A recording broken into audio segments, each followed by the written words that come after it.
नमस्ते सम्पूर्ण मित्रहरूलाई फेरि पनि स्वागत गर्दै उपस्थित भएको छु म एनबी थापा र आज पनि हिजो जस्तै मार्केट जता खुलेको थियो त्यतै नै आएर बन्द भएको छ। मार्केट माथि जाने कोसिस गरिरहेको छ तर सकिरहेको छैन भने आज पनि झन्डै 13 अर्बभन्दा बढीको कारोबार हुँदै गर्दाखेरि सबैभन्दा धेरै कारोबार हाइड्रो पावर सेक्टरमा आएको छ भन्ने कुरा जानकारी गराउन चाहन्छु। हाइड्रो पावर सेक्टरले धेरै कारोबार भइरहँदाखेरि आज पनि केही सेलिङ प्रेसर भोग्नु परेको थियो र आज होटल एन्ड टुरिज्म सेक्टर 4.47%ले कमाउँदै गरेको अवस्था हामी देख्न सक्छौँ भने त्योभन्दा बाहेकका ब्याङ्किङ, डेभलपमेन्ट ब्याङ्क, त्यसै गरी life insurance, micro finance, mutual fund र नन लाइफ इन्सुरेन्सले केही लेभलमा कमाएका छन् भने गुमाउनेमा फाइनेन्स सबैभन्दा धेरै गुमाउने छ र त्योभन्दा बाहेक हाइड्रो पावर सेक्टर पनि 0.93%ले गुमाएको छ भन्ने कुरा देखिन्छ। र यसरी समग्र बजारलाई यदि हेर्नुहुन्छ भने आज 124वटा कम्पनीले कमाउँदै गर्दा 124वटै कम्पनीले गुमाएका छन् भन्ने कुरा देखिन्छ भने टप गेनरमा प्योरले 10%ले कमाएको छ आज भने पिपिएलले 9.99%, सिओआरबिएलले 8.37%, त्यसै गरी एसएचएलले 6.30% र एसएफएमएफले 6.07%ले कमाउँदै गर्दा टप टर्नओभरमा एसएचपिसी, एनजिपिएल, बिपिसिएल, एसएचएल र राजी रहेको छ। टप भोल्युममा H8020, एनजिपिएल, एसएचइएल, एसएचपिसी र ऊर्जा रहेका छन् भने टप ट्रान्जेक्सनमा एनजिपिएल, एसएचपिसी, एसएचइएल, रिडी र युएनएचपिएल रहेका छन् भन्ने कुरा देखिन्छ। यो मार्केटको समरी। अब मार्केट समरी पछाडि हामी टेक्निकल पाटोमा लाग्छौँ। टेक्निकल पाटोमा लाग्नुभन्दा पहिला मेरो युट्युब भिडियोलाई रेगुलर हेर्ने गर्नुभएको छ भने च्यानललाई पनि सब्सक्राइब गरेर सहयोग गरिदिनु होला। सेयर बजार जोखिमको क्षेत्र हो, यहाँ गरिएको लगानी डुब्न सक्ने सम्भावना हुने भएको कारणले गर्दा लगानी गर्नु पूर्व आफूले पनि अध्ययन अनुसन्धान गर्नुहोला। अब बजारको कुरा गरौँ। आजको बजारको कुरा गर्नुपर्दा फेरि पनि बजार हिजोकै लेभलमा मार्केट आवरमा यदि हेर्नुहुन्छ भने लगभग 2679 को लेभलसम्म पुगेको थियो, तथापि त्यो टिकाउ हुन सकेन र अन्तिमसम्म आइपुग्दा तपाईँले हेर्न सक्नुहुन्छ झन्डै 2658-59 को लेभलमा हामी मार्केटलाई देख्न सक्छौँ।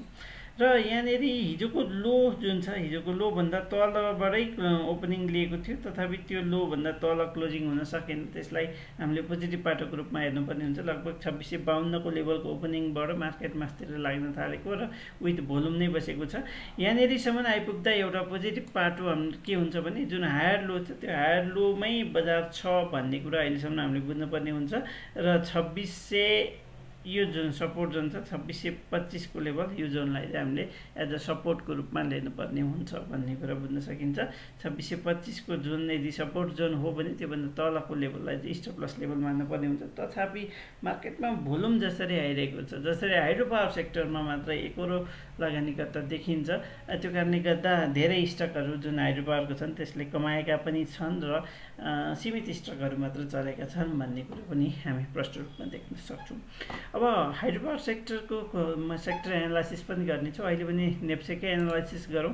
नेप्सेलाई आज इन्ट्राडेमा हेर्नुहुन्छ भने बजारको पहिलो 2 घन्टा बजारले राम्रोसँग कमाएको थियो, माथि पनि गएको थियो। त्यस पछाडि हाइड्रोमा सेलिङ आउन थाल्यो र त्यो सेलिङ सँगसँगै अन्तिमसम्म लास्टको 2 घन्टा चाहिँ सेलिङ बढी आयो। लास्टको 2 घन्टामा 3.77 करोडको कारोबार, लास्टको 1 घन्टामा 3.77 करोडको कारोबार भयो भने त्योभन्दा अघिल्लो घन्टा 2.67 करोडको भएको थियो भन्ने कुरा देखिन्छ। अब इन्डिकेटरहरूकै कुरा गर्दै जाउँ। इन्डिकेटरहरूले कस्तो देखाएका छन् त भन्ने कुरामा यदि हेर्नुहुन्छ भने जुन सुपर ट्रेन्ड छ, सुपर ट्रेन्डको रेसिस्टेन्स 2700 को लेभललाई हामीले मान्न सक्छौँ। 2700 भन्दा तल छ, नेगेटिभ नै छ। स्टोकास्टिक नेगेटिभ तर्फै तलतिरै झुकेको हामी देख्न सक्छौँ भन्ने कुरा यसले देखाउँछ भने बोलिङ्गर ब्यान्डको अवस्था भने मिडल ब्यान्ड आसपासमै रुमलिरहेको छ। आज पनि मिडल ब्यान्ड भन्दा तल छ तर मिडल ब्यान्ड आसपासमै रुमलिरहेको छ भन्ने कुरा देखिन्छ। अर्कोतर्फ आरएसआई लगभग साइडवेज जस्तै बनेको छ। हिजो रातको कुरा गर्नुहुन्छ भने एमएसिडीको कुरा गर्नुहुन्छ भने एमएसिडीमा हिस्टोग्राम नेगेटिभ थियो, तर आज चाहिँ फेरि घट्दो क्रममा देखिएको छ। एकदम साइडवेज छ एमएसिडीको जुन हिस्टोग्रामहरूमा पनि एकदम साइडवेज मोमेन्टम चाहिँ क्रिएट भएको देख्न सक्छौँ भने डिएमआईबाट हेर्नुहुन्छ भने एडिएक्स मास्तिरै गइरहेको छ, प्लस डिआई पनि मास्तिर छ, माइनस डिआई तलतिरै छ भनेपछि एउटा राम्रो सेटअप चाहिँ बन्ने कोसिस डिएमआईले देखाएको छ। ओभरअल मार्केटलाई यदि हामीले हेर्नुहुन्छ भने आजको दिनमा जुन सपोर्ट छ त्यो सपोर्ट भनेको एउटा 2650 को लेभलको एउटा सपोर्ट मान्न पर्यो भने त्योभन्दा मुनि 2625 को लेभललाई एज अ सपोर्टको रूपमा हामीले मान्न सक्छौँ भन्ने कुरा नै देख्न सकिन्छ। अब यहाँ एआई चार्टबाट नेप्सेलाई हेर्नुहुन्छ भने फेरि पनि नेप्सेको एआई चार्टमा सपोर्ट जोनमा बजार छ। यो सपोर्ट जोनमा लामो समयदेखि बसिरहेको छ भन्ने कुरा देखिन्छ भने यो सपोर्ट जोनलाई भत्काए पछाडि मात्र हामीले थप स्ट्राटेजी बनाउनु पर्ने हुन्छ भन्ने कुरा चाहिँ बुझ्न सकिन्छ। यहाँनिर ट्रेन्ड लाइनकै कुरा गर्ने हो भने यो ट्रेन्ड लाइनलाई यसरी हामीले जोड्ने हो भने बजारले ट्रेन्ड लाइन ब्रेक चाहिँ गर्नुपर्ने हुन्छ। त्यो ट्रेन्ड लाइन ब्रेक गरिसकेको अवस्था छैन भन्ने कुरा चाहिँ बजारले देखाउन खोजेको छ। यो हो नेप्सेको अपडेट। अब नेप्से पछाडि हामी होटल एन्ड टुरिज्म सेक्टरमा जान्छौँ। त्योभन्दा पहिला हाइड्रो पावर सेक्टरमा आजको भोल्युम एक भोल्युम यहाँ हाइड्रो पावरबाट हामी हेर्छौँ। हाइड्रो पावर सेक्टरको आजको भोल्युम यदि हेर्नुहुन्छ भने हाइड्रो पावर सेक्टरमा लगभग यो भोल्युम भनेको 8 अर्ब 98 करोडको भोल्युम, झन्डै 9 अर्बको भोल्युम चाहिँ हाइड्रो पावर सेक्टरमा आज आएको छ।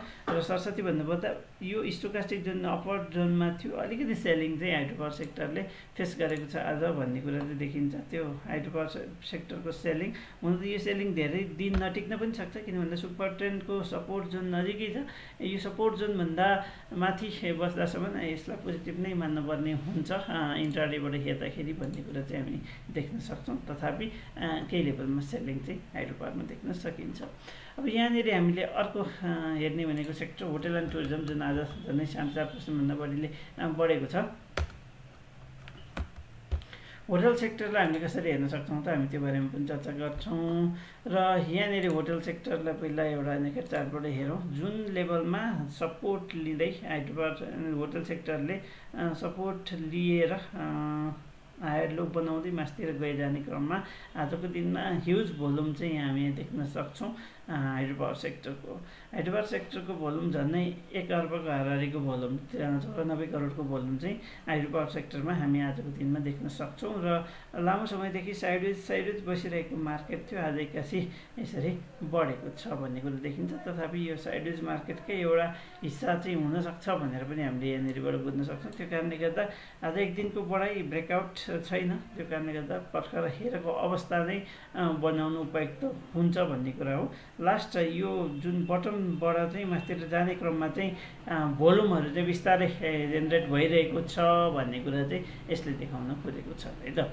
अब यसमा पनि हामी इन्डिकेटरहरू नै लगाएर हेर्छौँ। बोलिङ्गर ब्यान्डबाट हेर्छौँ भने मिडल ब्यान्डमा ठ्याक्कै सपोर्ट लिएर अप भएको छ, एकदमै राम्रो सेटअप चाहिँ यहाँ बनेको छ भन्ने कुरा देखिन्छ भने अर्कोतर्फ सुपर ट्रेन्डभन्दा माथि छ, पोजिटिभ नै छ भन्ने कुरा देखिन्छ भने न्यू सेटअपमा हामीले मुभिङ एभरेजभन्दा माथि RSI 60 भन्दा माथि एमएसिडीमा आज नै पोजिटिभ क्रसओभर आएको हामी देख्न सक्छौँ भने डिएमआईबाट हेर्दाखेरि एडिएक्स मास्तिर लागिसकेको छ, प्लस डिआई र माइनस डिआई आफ्नो डिरेक्सन माथि र तलको डिरेक्सनमा छ। एउटा राम्रो सेटअप चाहिँ यहाँनिर बन्न खोजेको छ भन्ने कुरा होटल एन्ड टुरिज्म सेक्टरले देखाउन खोजेको छ। होटल एन्ड टुरिज्म सेक्टरका स्टकहरूको कुरा गर्नुपर्दा आजको दिनमा यो सेक्टरमा भएका स्टकहरूलाई हामीले हेर्ने हुन्छ भने यहाँनिरबाट हामीले होटल एन्ड टुरिज्म सेक्टरमा देखाउँछौँ। र त्यसका स्टकहरू आजको दिनमा हेर्नुहुन्छ भने एसएचएल 5.75%ले बढ्दै गर्दाखेरि ओएचएल पनि 4.93%ले बढेको छ। त्यसै गरी सिटी होटल सबै सेक्टरहरू चाहिँ बढेका छन् भन्ने कुरा, सेक्टरका सबै स्टकहरू बढेका छन् भन्ने कुरा चाहिँ यसले देखाउन खोजेको छ। अब एआई चार्ट मार्फत हामी हेर्छौँ हाइड्रो पावर सेक्टरको हाइड्रो पावर मात्रै भन्न आउँछ, हाइड्रो पावरमा भोल्युम बढिआएपछि हाइड्रो पावर मात्र भन्न मन लाग्छ। एआई चार्टबाट होटल सेक्टरको अवस्था हेर्छौँ। त्योभन्दा पहिला यदि तपाईँ सस्तो र भरपर्दो हवाई टिकट चाहनुहुन्छ भने कृपया हामीलाई कन्ट्याक्ट गर्न सक्नुहुन्छ, अप्सरा सरुट travel and tour private limited. र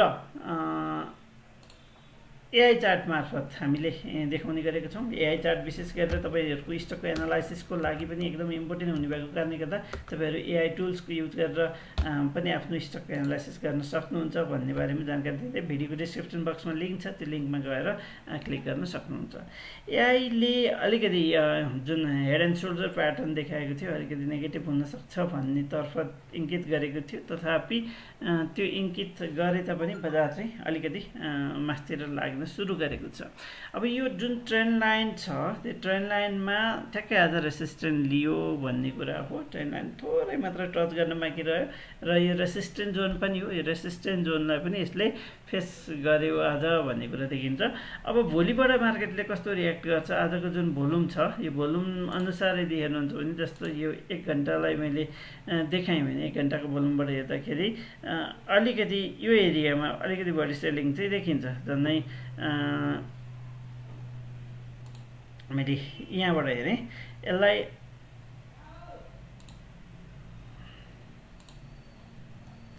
एक घन्टाको भोल्युमबाट हेर्नुहुन्छ भने यो आधी घन्टा जुन छ यो आधी घन्टा चाहिँ यो 1 घन्टा जुन छ त्यहाँ चाहिँ अलिकति बढी सेलिङ आएको चाहिँ देख्न सकिन्छ। यहाँ र यसमा चार्टमा अलिकति फरक देखेको छौँ हामीले। के भएको छ यसको भोल्युम अलिकति छुट्टै छ, यहाँनिरको भोल्युम भने यताको भोल्युम चाहिँ अलिकति बढी छ। जस्तो यो बिचको भोल्युम अलिकति हाई छ, यसको चाहिँ